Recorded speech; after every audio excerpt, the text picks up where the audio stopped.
출애굽기 19장을 한번 보실까요? 출애굽기 19장.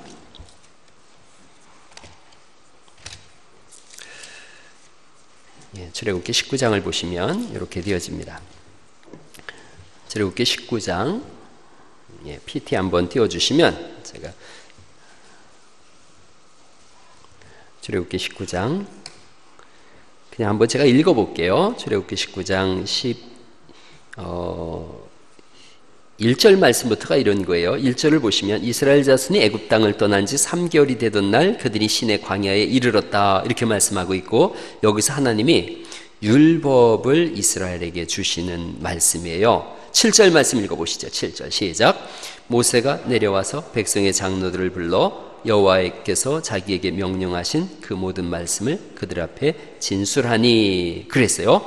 하나님께서 율법을 주시는 거거든요. 내가 율법을 주겠다. 이 법을 너희가 지켜 행하면 모든 민족 중에서 내 소유가 되게 하고 제사장 나라가 되게 하고 거룩한 백성이 되게 할 거다. 내가 너희를 이렇게 택했다. 그랬어요. 그랬더니 8절에 백성들이 이렇게 얘기를 합니다. 8절 읽어볼까요? 시작. 백성이 일제히 응답하여 이르되 여호와께서 명령하신 대로 우리가 다 행하리이다. 모세가 백성의 말을 여호와께 전하매. 그랬어요.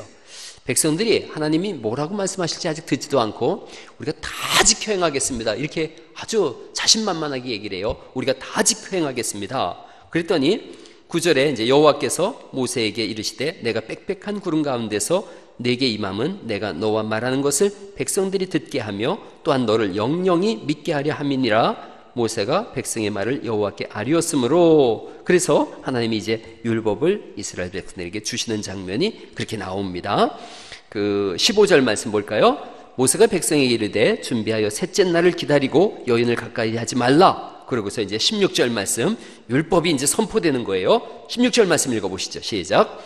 셋째 날 아침에 우레와 번개와 빽빽한 구름이 산 위에 있고 나팔 소리가 매우 크게 들리니 진중에 있는 모든 백성이 다 떨더라. 이 율법이 내려오는 장면이에요. 율법이 내려올 때 시내산 꼭대기가 이 옹기정 구름처럼 옹기구름이 뜨고 캄캄해지고 아무도 여기로 오지 못하게 합니다. 누구든 짐승이든 사람이든 물어나고 시내산 가까이 오는 자는 다 죽을 거라 그래요. 그러고 시내산이 진동합니다. 제가 시내산 가봤는데 거기가 진짜 시내산인지 몰라요. 아무도 몰라요. 왜냐하면 시내산은 성경에 나와 있는 시내산이 진짜 거기다라는 것이 고증될 수가 없어요. 그 이스라엘 사람들이 시내산이라고 하는 곳은 이런 조건이 있어야 돼요. 갈 수 있어야 되고 관광 수입이 좋아야 되고 이런 개념에서, 그러니까 보니까 여기쯤 시내산 하면 관광객들을 유치하기가 쉽겠구나. 그래서 만들어진 곳이 시내산이에요. 근데 그냥 그러려니 하고 가는 거예요. 갔더니 돌산이에요. 정말 큰 돌산이에요. 나무도 하나 없고 풀 한 포기도 없어요. 이런 곳이 구약에 나와 있는 시내산하고 비슷하거든요. 거긴지 아닌지는 아무도 모르지만 이게 막 진동하는 거예요. 그 속에 하나님의 말씀이 임재하고 있어요. 하나님의 말씀이 내려와요. 모든 백성이 다 떨었어요. 이게 율법이 내려오는 현장이에요. 율법은 두려움 속에서 공포되는 거예요. 법이 선포되는 거거든요. 이 법을 어기면 죽는다라고 했기 때문에 두려운 장면이 여기서 선포하는 거예요. 율법을 주신 하나님이에요. 왜 이걸 주셨는지 이제 조금 있다가 우리가 성경을 더 알게 되어질 거예요. 거기 18절 말씀 읽어볼까요? 18절 시작.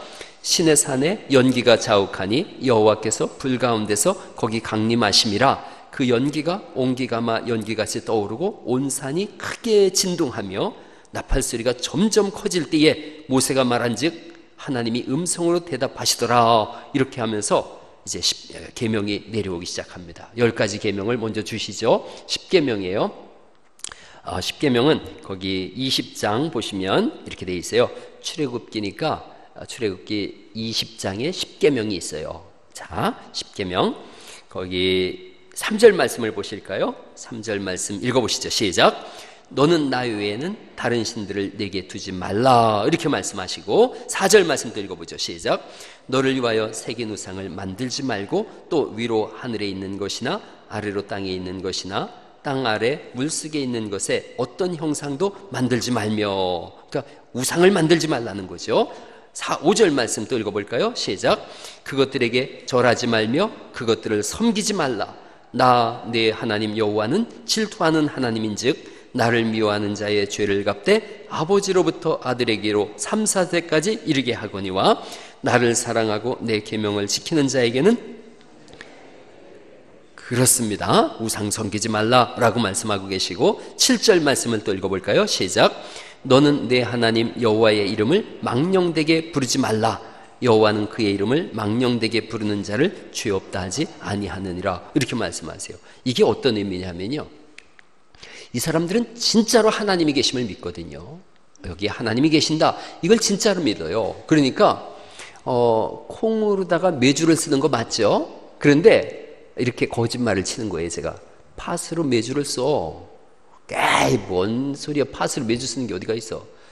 이 사람들이 내가 하나님의 이름을 걸고 맹세하지 팥으로 메주를 써, 그러면 아닌 줄 아는데 제가 누구 이름으로 다 맹세를 한 거예요? 하나님 이름으로 맹세를 했기 때문에 아멘하고 받아들여요. 이게 이들의 신앙이에요. 그러니까 사기꾼인 거 뻔히 알고 있어요. 사기꾼인 거 뻔히 알고 있는데, 오늘 박진원 지사님 찬양 인도를 했는데 박지사님한테 가서 100만 원만 빌려줘요, 내가 내일 갚을게요. 사기꾼인 거 알거든요. 안 빌려주죠. 뭘 믿고 빌려줘요? 사기꾼인 걸 아는데. 근데 이렇게 얘기하는 거예요. 하나님의 이름을 걸고 내가 맹세할게요, 내일까지 갚을 테니까 빌려줘요. 사기꾼인데 하나님의 이름을 걸었거든요. 그러면 빌려주는 거예요. 내일 받을까요, 못 받을까요? 못 받죠. 제가 사기꾼인데 뭐 어떻게 받겠어요. 속는데 거주는 거예요. 그랬더니 하나님 뭐라고 말씀하시냐면 하나님의 이름을 망령되이 일컫지 말라는 게 그런 건 거예요. 누구를 향한 말씀인 거예요? 이건 박진원 지사님이에요, 아니면 저예요? 그렇죠, 저에게 하는 말씀인 거예요. 그 말은 하나님의 이름으로 망령되이 맹세해서 사기를 치거나 못된 짓을 한다고? 그러면 내가 너를 벌 주겠다, 이런 개념인 거예요. 그러면 속는 사람은 어떻게 하느냐? 하나님이 그에게 복을 주시겠다는 거예요. 그게 이 성경시대의 사람들이 가지고 있었던 하나님에 대한 믿음이에요. 그 하나님의 이름으로 하면 그냥 패스예요. 프리패스, 통과한 거예요. 그렇게 통과를 시켰으니 사람들이 다 알고 있죠. 저 못된 놈이 하나님의 이름을 또 걸고서 사기를 쳤네. 그런데 하나님은 그에게 반드시 벌을 주겠다는 거예요. 그게 하나님의 이름으로 맹세하는 거예요. 하나님의 이름을 망령되이 부르는 거예요. 우리가 나더러 주여 주여 하는 자마다 주의 이름을 함부로 부르지 마라 그러고 주의 이름으로 맹세하지 말라 그러고 그러죠. 예수님께서도 하신 말씀이에요. 너희는 주의 이름으로 맹세하지 말라 그러죠. 그러하면 그러하다 그러고 아니면 아니라 하라. 이에서 지나는 것은 주에서 남이라, 이렇게 말씀하세요. 그리고 사람이 서약한 것은 반드시 지키라고 말씀하세요. 이런 개념 속에서 우리가 주의 이름을 함부로 부르면 안 된대, 그래서 주여 주여 하는 것이 죄인가?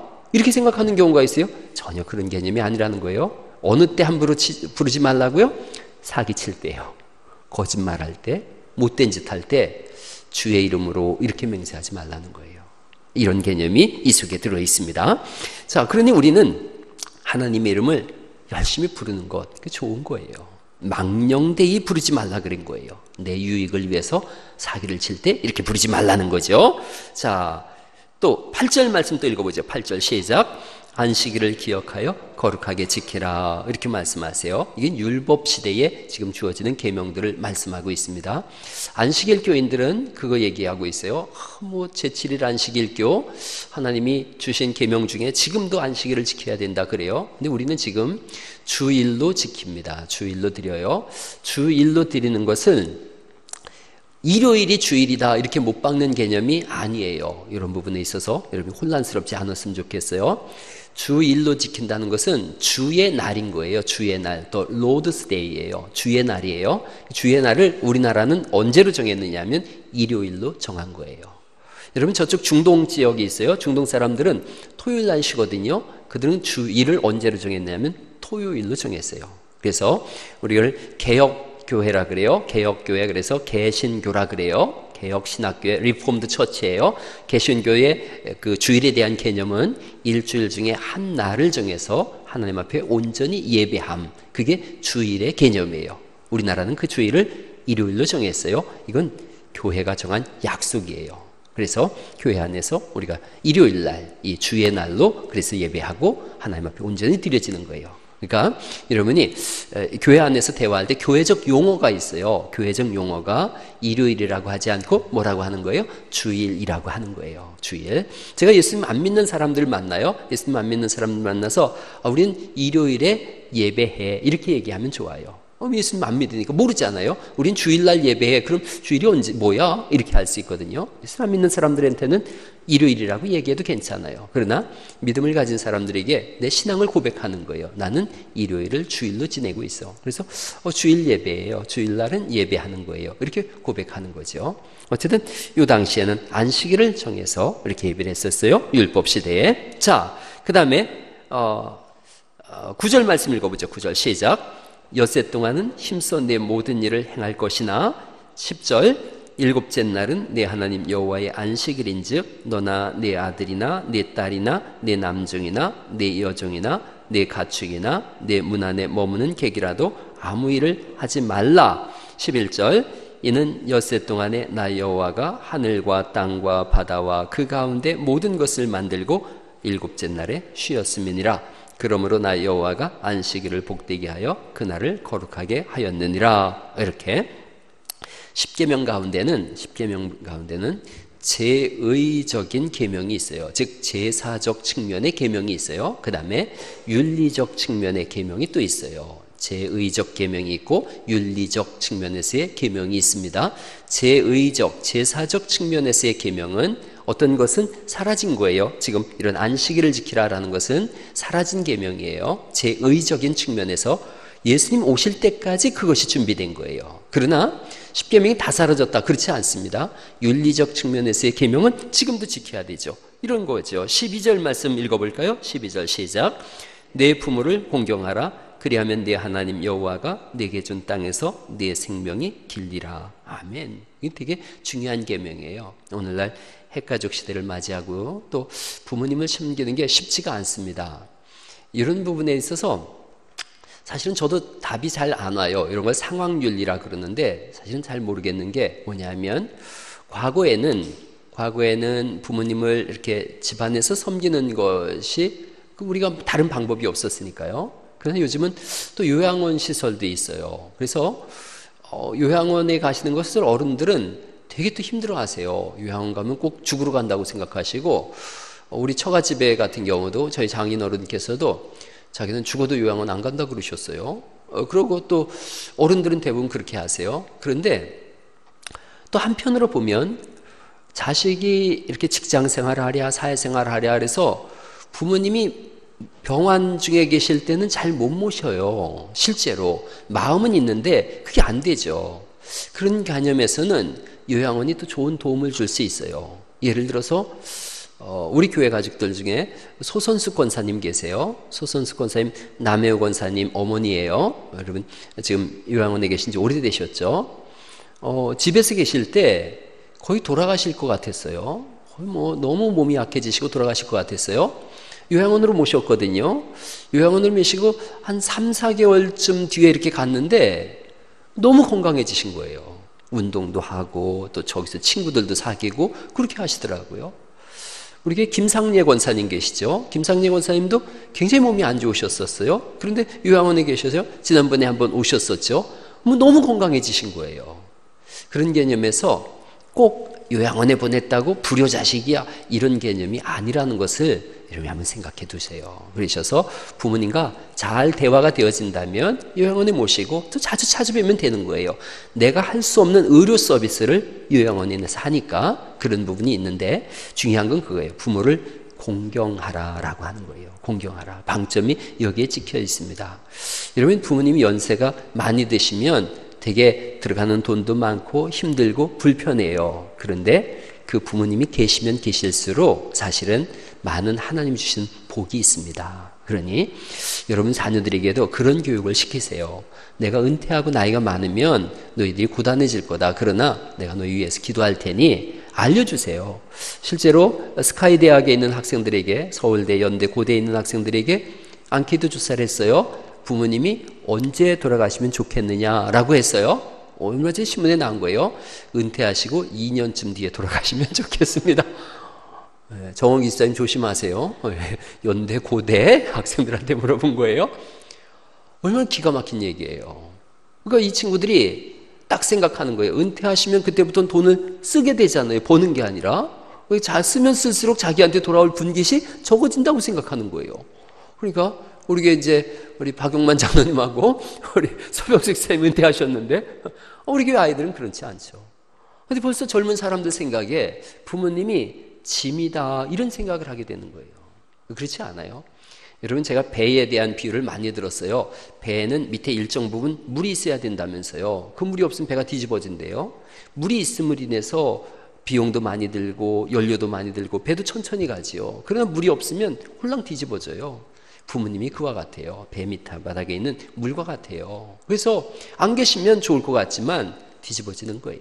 그러니까 부모님 섬기고 모시는 일에 있어서 여러분 이렇게 고민하지 마시고 기도하시면서 열심히 공경하세요. 이건 예수님도 말씀하신 거예요. 내 부모를 공경하라. 이러면 내가 잘되고 장수하리라. 그러면서 이 말씀을 그대로 인용하셨어요. 자, 그런 맥락. 이런 것들은 윤리적인 부분에서 없어지면 안 되는 거예요. 자, 또 13절 말씀 읽어볼까요? 시작. 살인하지 말라. 살인하지 말라는 것은 여러 가지 개념이 있습니다. 내가 나를 죽이는 것도 사실 살인이에요. 그런 맥락에서 살인하지 말라라는 것, 그 다음에 간음하지 말라라고 하는 말씀, 그 다음에 도둑질하지 말라. 또 16절 말씀 읽어볼까요? 시작. 내 이웃에 대하여 거짓 증거하지 말라. 이렇게 말씀하세요. 자, 17절 말씀 또 읽어보죠. 시작. 내 이웃의 집을 탐내지 말라. 내 이웃의 아내나 그의 남종이나 그의 여종이나 그의 소나 그의 낙이나 무릇 내 이웃의 소유를 탐내지 말라. 이렇게 10가지 계명을 하나님이 허락하셨어요. 자, 18절 말씀 제가 읽어볼게요. 뭇 백성이 우레와 번개와 나팔소리와 산의 연기를 본지라 그들이 볼 때에 떨며 멀리 서서 모세에게 이르되 당신이 우리에게 말씀하소서 우리가 들으리이다. 하나님이 우리에게 말씀하시지 말게 하소서 우리가 죽을까 하나이다. 두려워 떠는 거예요. 자, 그렇게 하면서 20절에 율법을 주신 목적을 이렇게 쓰고 있어요. 20절 말씀 읽어볼까요? 시작. 모세가 백성에게 이르되 두려워하지 말라. 하나님이 임하심은 너희를 시험하고 너희로 경외하여 범죄하지 않게 하려 하심이라. 그러셨어요. 그런데 인생이 범죄하는 거예요. 이걸 이겨낼 수가 없는 거예요. 데살로니가전서에 갈라디아 3장에 있는 말씀인데 제가 현대인의 번역으로 한번 바꿔서 한번 올려봤어요. 한번 PT 한번 줘보세요. 갈라디아서 3장에 있는 말씀, 예. 이렇게 돼 있어요. 보이나요? 예, 형제 여러분, 쉬운 번역이에요. 우리가 가진 개역 개정이 뒷부분이 좀 어렵게 되어 있어서 제가 바꿔서 썼는데, 형제 여러분, 사람끼리도 한 번 맺은 계약은 아무도 취소하거나 변경하지 못합니다. 하나님은 아브라함과 그의 후손들에게 여러 차례 약속하셨는데 여러 사람을 가리켜 후손들에게라 하지 않고 오직 한 사람을 가리켜 내 후손에게라 하셨으니 그리스도를 두고 하신 말씀입니다. 율법이 오기 전에 하나님이 하신 약속이에요. 그리스도를 통해서 복을 주겠다는 거죠. 여기서 내가 말하려고 하는 것은 430년 후에 생긴 율법은 지금 읽은 이 율법이에요. 전에 하나님에게 세운 계약을 취소할 수도 없고, 즉 아브라함과 맺은 계약을 취소할 수도 없고 그 약속을 무효로도 할 수 없다는 것입니다. 무슨 말씀이냐면 아브라함에게 내가 예수님을 통해서, 예수 그리스도를 통해서 복을 주겠다, 이걸 말씀하신 거예요. 이건 약속하신 거예요. 그리고 율법을 주셨어요. 중간에 율법을 주신 이유는 이거 범죄하면 안 된다 이렇게 주신 거거든요. 그 율법을 왜 주셨느냐? 그 다음에 이렇게 돼 있습니다. 자, 만일 우리가 받을 하늘나라의 축복이 율법에 의존한다면 그것은 더 이상 약속에 의존하지 않게 됩니다. 약속은 아브라함하고 하신 거고 율법은 이스라엘 백성에게 준 건데 이렇게 된 거예요. 그러나 하나님은 약속을 통해서 아브라함에게 은혜로 그런 축복을 주신 것입니다. 그렇다면 율법을 주신 목적은 무엇이었습니까? 그것은 약속된 분이 오실 때까지, 그분이 누구예요? 예수님이에요. 예수님이 오실 때까지 죄가 무엇인지를 깨닫게 하기 위한 것입니다. 이렇게 되는 거예요. 자, 정리를 하면 이런 거예요. 하나님께서 아브라함을 통해서 너의 자손 중에 하나를 세워 내가 복을 주겠다. 즉 예수님을 통해서 복을 주겠다는 거예요. 그런데 그 복이 우리가 뭔지 모르는 거예요. 하나님이 율법을 그 사이에 집어넣어 주세요. 율법을 주셔서 이 율법을 너희가 지킬 수 있느냐? 우리가 지킬 수 없는 거예요. 백성들이 아까 외쳤잖아요. 우리가 지키겠나이다. 못 지키는 걸 하나님이 알고 계신 거예요. 그렇다고 율법을 주신 하나님이 악하냐, 우리가 못 지킬 법을 주셨느냐? 그렇지 않아요. 하나님은 우리가 지킬 수 있는 법을 주셨지만 우리의 죄가 그걸 안 지키는 거예요. 그래서 율법은 들어왔어요. 우리가 이런 죄를 졌군요라고 알게 하는 거예요. 그럼 그 죄로 인하여 죽을 수밖에 없잖아요. 그런데 하나님 말씀하는 거예요. 내가 전에 한 약속이 있지 않느냐. 율법이 내 약속을 깨지 못한다는 거예요. 율법이 아무리 강력하게 너희를 죽인다고 해도 내가 너희를 예수님 안에서 복주겠다고 하는 이 약속을 율법이 깨뜨리지 못한다. 그러니 나는 이 약속을 반드시 이룰 거다. 누구를 통해서요? 예수님을 통해서 반드시 이룰 거다. 그 예수님을 맞아들이는 순간 우리가 아는 거예요. 내가 이런 죄로 인하여 죽을 수밖에 없었는데 예수님이 오셔서 나를 살리셨구나. 이게 율법을 주신 목적이에요. 율법이 없으면 죄가 죄인 줄 모르는 거예요. 예를 들어서 이 앞에 빨간불이 있어요. 휙 지나가는 거죠. 휙 지나가는 거죠. 빨간불에 들어가면은 범칙금이 나옵니다라는 걸 모르면 어떡하겠어요? 그러면 이게 죄인 줄 모르고 갔으니까 그냥 범칙금 통지를 받으면서도 왜 내 이걸 받았대? 이렇게 되는 거예요. 근데 알고 있어요. 아, 내가 죄를 범했구나. 이렇게 아는 거죠. 법이 있음으로 인해서 우리가 무슨 죄를 지었고 어떤 형벌에 처하는지를 알게 하는 것, 율법의 목적이에요. 엊그제 딱지가 하나 날라왔어요. 딱지가. 우리 집사람이 월요일날 제 차를 가지고서 어딜 갔다 왔는데 80km 구간을 112km로 달렸더라고요. 30km가 넘으니까 7만 원 딱지가 날라오더라고요. 제가 고민하다가 그냥 제가 넣었어요. 넣고 집사람한테 얘기를 안 했어요. 작년 같았으면 제가 지랄지랄하고 난리가 났죠. 근데 한 해가 지나면서 성숙한 마음이 들었어요. 그래, 마누라를 사랑하는 마음으로 내가 내고 절대로 얘기를 하지 않아야 되겠다.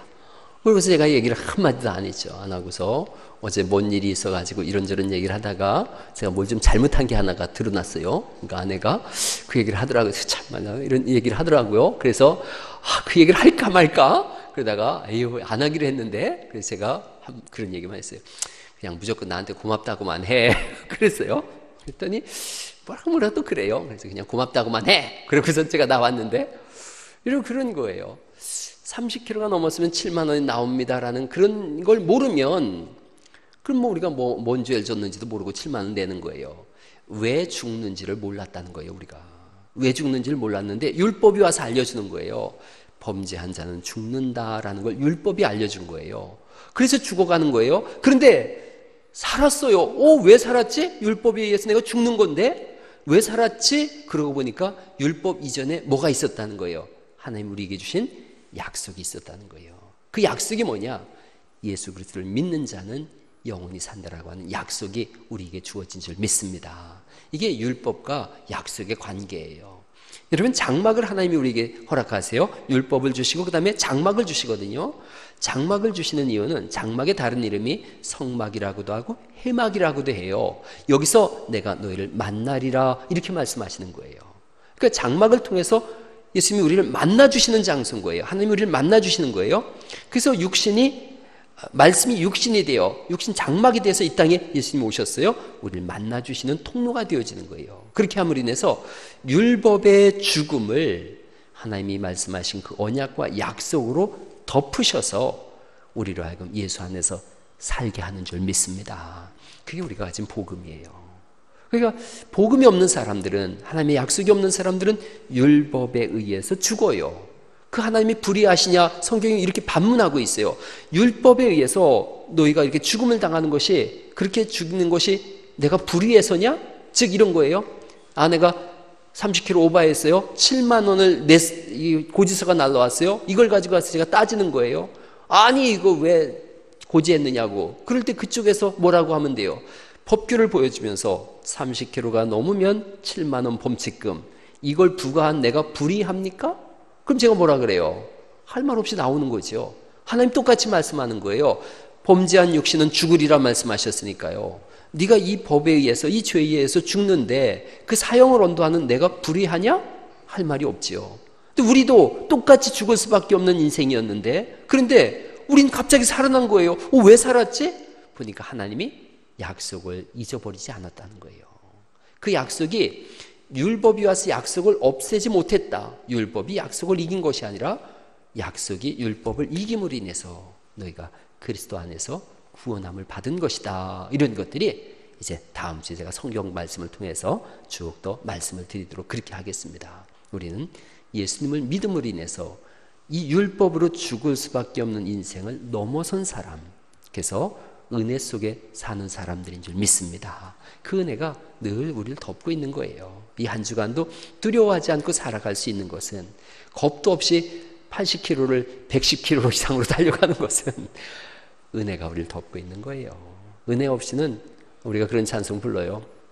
은혜 아니면 살아갈 수가 없다고. 맞아요. 은혜가 아니면 한순간도, 아니 한 시점도 호흡할 수가 없어요. 뭘로 살아요? 은혜로 삽니다 라는 것이 우리의 고백인 줄 믿습니다. 이 한 주간도 은혜 가운데 승리하시고, 또 다음 주에 오실 때는 더 큰 믿음의 승전보를 가지고 주님 앞에 나와 예배하시기를 예수님의 이름으로 축원합니다.